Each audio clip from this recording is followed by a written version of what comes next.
Owners അല്ലല്ലോ കളിക്കുന്നത്. കളിക്കുന്ന ആൾ വേറെയും ഓണേഴ്സ് വേറെയാണ്. This is a simple example.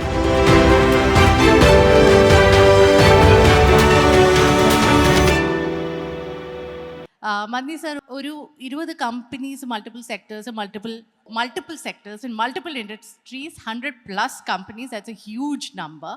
And each companyയിൽ അവരുടെ ലീഡേഴ്സിനെയും ബിസിനസ് സക്സഷനെയും ഒക്കെ ഐഡൻറ്റിഫൈ ചെയ്ത് you have put them in place.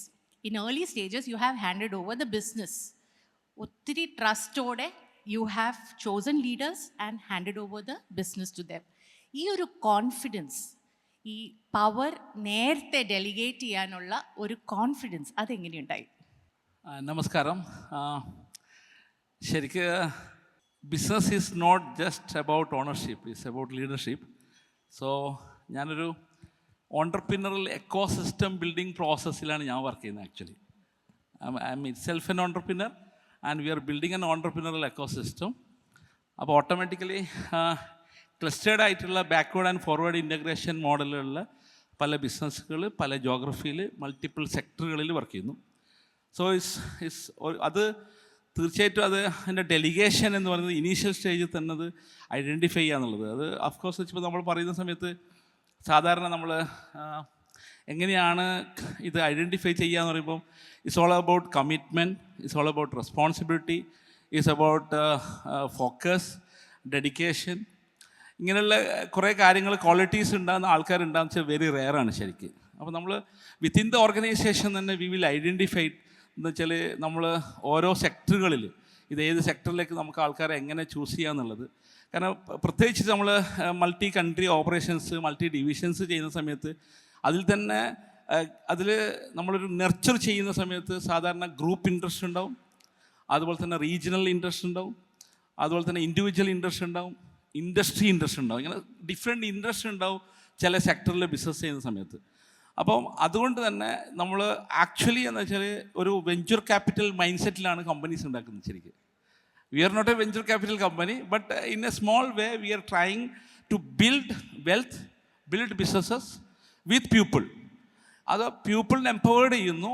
Especially അത് സിസ്റ്റംസ് എന്ന് പറയുമ്പോൾ സാധാരണ രീതിയിലൊരു കോർപ്പറേറ്റ് കൾച്ചർ എങ്ങനെ ബിൽഡ് ചെയ്യുന്നു എന്ന് വെച്ച് കഴിഞ്ഞാൽ നമ്മൾ സാധാരണ നമ്മൾ പറയും SOPs ഉണ്ടാവും, അല്ലെങ്കിൽ നമ്മളിപ്പം അക്കൗണ്ട്സ്, ഓഡിറ്റ്, അതേപോലെ തന്നെ ഫൈനാൻസ്, അതേപോലെ അങ്ങനെ ഓരോ സെക്ഷനുകളുണ്ടാവും. അപ്പോൾ അതിന് വേണ്ടിയിട്ടൊരു സിസ്റ്റം ബിൽഡ് ചെയ്യാണ് ശരിക്കും.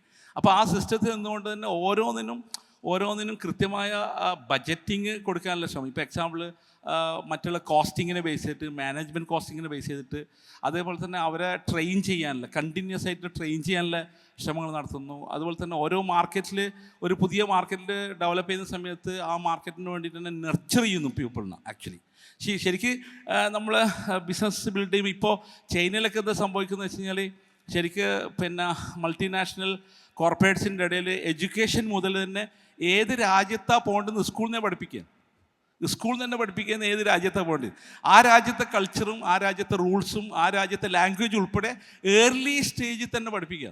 അപ്പോൾ ഒരിക്കറിയാം we want to go to this country, അല്ലെങ്കിൽ അപ്പോൾ ആ രൂപത്തിലാണ് പിന്നെ എക്കണോമീസ് ഉണ്ടാകുന്നത് ശരിക്കും.